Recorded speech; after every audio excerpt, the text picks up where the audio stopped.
অনেকেই বলে আমাদের বরিশালে নাকি কুয়াকাটা আর দুর্গাসাগর ছাড়া কোনো ঘোরার স্পটই নাই। সেই সকল পার্সনের উদ্দেশ্যে আমি বলতে চাই যে আমাদের বরিশালে আলাদা কোনো পর্যটন স্পট বানাতে হয় না। আমাদের পুরো বরিশালটাই হলো পর্যটন স্পট। আমাদের বরিশালের যেদিকে তাকাবা সেই দিকে তাকানো মাত্রই তোমার মন জুড়ে যাবে, প্রাণ জুড়ে যাবে, দিল ঠান্ডা হয়ে যাবে। হ্যালো ভিউয়ার্স, আজকে তোমাদেরকে নিয়ে আসছি বরিশালের বানাইপাড়ার গরিবের মিনি কুয়াকাটায়। এই গরিবের মিনি কুয়াকাটায় আসলে তুমি কুয়াকাটার প্রেম ভুলে এই মিনি কুয়াকাটার প্রেমে পড়তে বাধ্য। এখন অনেকেরই প্রশ্ন থাকবে যে এখানে কিভাবে আসবে সেটা ভিডিও শেষে বলে দেবো। তার আগে এখানে প্রাকৃতিক সৌন্দর্যের বর্ণনা দেওয়া যাক। এখানে আসা মাত্রই এই রাস্তাটি আপনার মনকে মুগ্ধ করে তুলবে। এই রাস্তার এক পাশ ধরে রংসর আছে সারি সারি কৃষ্ণচূড়ারা। গ্রীষ্ম ও বর্ষাকালে সৌন্দর্য যেন দ্বিগুণ হয়ে যায়। তাই এই সময়টা এখানে মানুষের আনাগোনা খুব বেশি থাকে। কেউ কেউ ফ্যামিলির সাথে আসে, কেউ কেউ আবার বন্ধু বান্ধবদের সাথে আসে।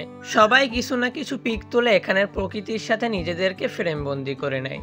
আর এখানে আরও একটি সৌন্দর্য হলো এই বৃষ্টি। এই বৃষ্টিতে এসে আপনি দাঁড়ানো মাত্রই দক্ষিণা হিমেল হাওয়া আপনার মনকে শীতল করে দিবে। বিকাল টাইমে সূর্যের আলো যেহেতু কম থাকে, তাই এই টাইমটা এখানে মানুষের আনাগোনা অনেক বেশি থাকে। তাই আপনারা যদি এখানে আসার চিন্তা ভাবনা করে থাকেন তাহলে অবশ্যই বিকাল টাইমে আসবেন। আর এই জায়গায় আসবেন আর সন্ধ্যা নদীর প্রেমে পড়বেন এটা তো হবে না। এখানে সব থেকে বড় সৌন্দর্যই হলো এই সন্ধ্যা নদী। আমি তো এইখানে যতবার আসি অতবারই এর ঢেউগুলো আমি কান পেতে পেতে শুনি। আর এই সন্ধ্যার পারে নেমে আপনি একদম কুয়াকাটার ফিল পাবেন। এই জন্যই হয়তো এখানকার মানুষ এটাকে বলে মিনি কুয়াকাটা। আর যে কোনো বিকেলে আপনি এখানে এসে একেবারে কুয়াকাটার মতো সূর্য অস্ত এখানে বসে দেখতে পারবেন। আর সন্ধ্যার পরে সব থেকে বড় সৌন্দর্যই হলো সন্ধ্যার পরে যখন এই রাস্তার ধারে এই সারি সারি রেস্টুরেন্টগুলোর ঝিকিমিকি লাইটগুলো জ্বালিয়ে দেয়, সেটা অবশ্যই আপনার নজর কাড়বে। আমার এখানে সব থেকে নজর কাটছে এই রাস্তার পাশের কুড়ে ঘরগুলো।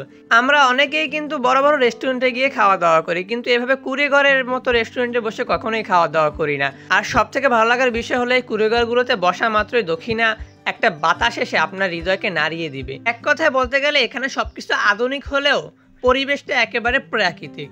এখানে এসে আপনি একটা বিকেল সুন্দরভাবে ঘুরতে পারবেন, প্রাকৃতিক সৌন্দর্য উপভোগ করতে পারবেন, খাওয়া দাওয়া যাবতীয় সব কিছু আপনি এই একই স্পটে একই সাথে পেয়ে যাবেন। তো আর দেরি কেন, এখনই ঠিক করে ফেলুন আপনি কবে আসবেন। এখন বলে দেয় যে এখানে কিভাবে আসবেন। এখানে আসার জন্য আপনাকে শুরুতে বরিশাল আসতে হবে।